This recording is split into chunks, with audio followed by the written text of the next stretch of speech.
Anyway, ito, uy, may apoy. Mateo, help! Nasaan na yung fire extinguisher? Help!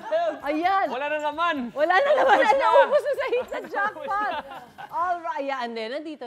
Ayan, para Madam ready. Susie. May laman pa yan. Opo. Kasi malaki, di ba? Huwag kayo magkalimutan, every year kailangan refill tong mga, mga That's right. fire extinguisher na to. Good reminder yan, yes. Ngayon ito po, hindi natin kailangan ng apulahin. Alam mo yung Yun, apulahin, yung parang i-extinguish ang fire. Hindi kailangan.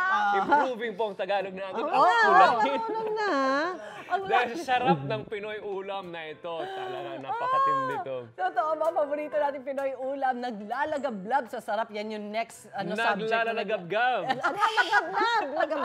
Naglalagablab. Eh, sa atin po yan ni Chef JR na laging on fire. Nako, Chef, ipatikim mo na sa amin yan. Good morning. Good morning, Chef. Hey, Chef. Naglalagablab. Naglalagablab. A blessed morning, Ma'am Susie. A blessed morning, Brother Mateo and Ma'am Susan. Talagang sariwang-sariwa yung firefighter dyan. Sing sariwa at sing init. Noong mga Pinoy ulam nga, ma'am, na sinabi nyo, na talaga namang sing init ng panahon at naglalagablab. In fact, yung food adventure natin this morning is dito sa Quezon City kung saan nandito tayo sa isa sa mga branch. Itong restaurant na to talaga namang nagpapaapoy ng mga Pinoy favorites. At para bigyan tayo ng mga tip, tsaka yung magandang kwento kung paano naging successful tong business na to, makakasama natin this morning yung barkada natin, si Sir Miko. Sir, a blessed morning. Magandang mainit na umaga Yan, sa'yo, Chef. napakainit talaga. Ang dami nating mga Pinoy favorites na in-elevate ninyo dito sa inyong bagong konsepto.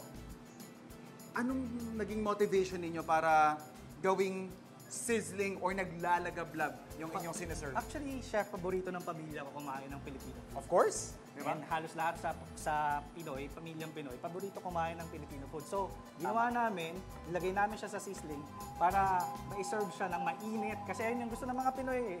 Chef, Sabi nga- yung mainit sabi nga na, nila, yes. na pagkain na ihaharap sa mesa. So, naisipan namin yung sizzling na Pilipino food. Aside from yung flavor nila, ang ganda rin kasi visual, di ba? Yeah. Parang may presentation. Saka nag-twist kami ng steak talaga kasi gusto ng mga Pinoy na steak na uuso ngayon. Yes. So ayun yung ginawa namin siya. Pero sabi natin mga Pinoy favorites. Yes. Isa sa mga best sellers ninyo is yung sizzling caldereta. Yes, siya. Paano natin ginagawa yung sauce? Ituturo sa atin ni Sir Miko. Ituturo namin kung paano Ayan. gawin yung 1221 sauce. Meron tayong flour na meron ng Mix timpla. na, oo. Mix, yes. And yung caldereta sauce na mix Kayo na rin mismo siya. ang buwan ito, no? Yes, Gumagawa. chef.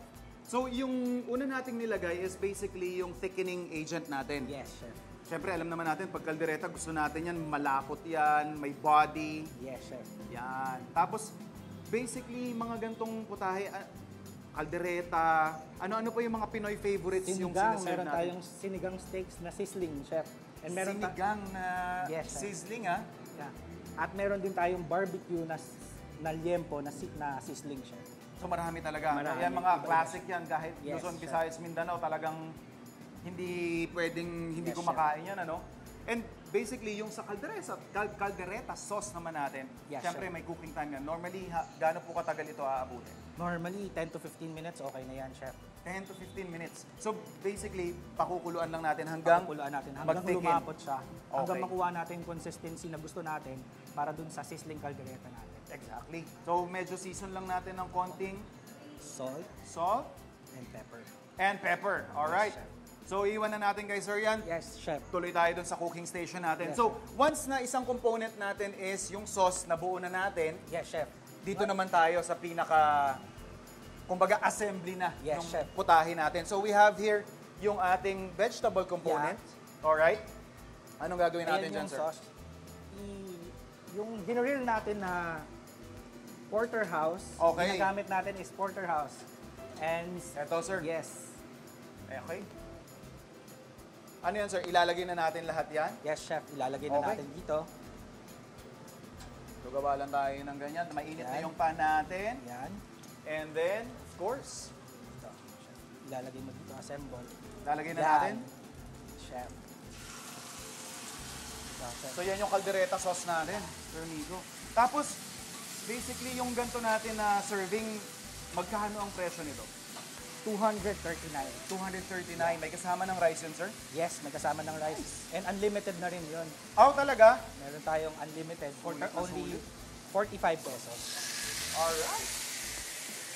So, yan, oh. Ito na yung one. Ito na yung exciting part, ano? Yes, chef.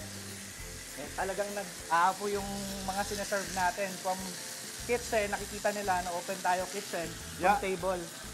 So ito na yung isa-serve na natin sa mga guests natin. Yes. Chef. Okay. Again, isa lang ito dun sa mga sineserve nilang talaga naman naglalagablab sa sarap. Yes, chef. Mga Pinoy favorite. And yun nga sabi natin, 6 na yung branches ninyo, Yes, no? chef. Magwawalo na siya. Meron pa kami Congratulations. Grabe. And, yan. Alright. Ang ganda ng presentation. Yung gantong, tsaka yung ingay pa lang no? Matatakam ka na talaga eh. Yes, chef. Yan. At isa-serve sa'yo yan sa table mo na kumukulo talaga sa init. Talaga? Yes. Ayan, makikita nyo yung nagbabubbles yung kwan, yung sauce niya. Alam mong mainit na isa-serve sa'yo yung pagkain.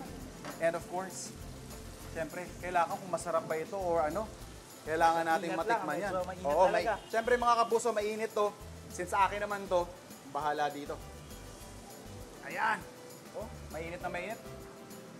Sing init ng panahon natin. Yes, chef. Sing sarap syempre ng mga Pinoy classics natin. Pati ako, Tuloy-tuloy. pinagpapawisan na sa sobrang init, chef. Tsaka ang sarap. Ito na, nakakatakam.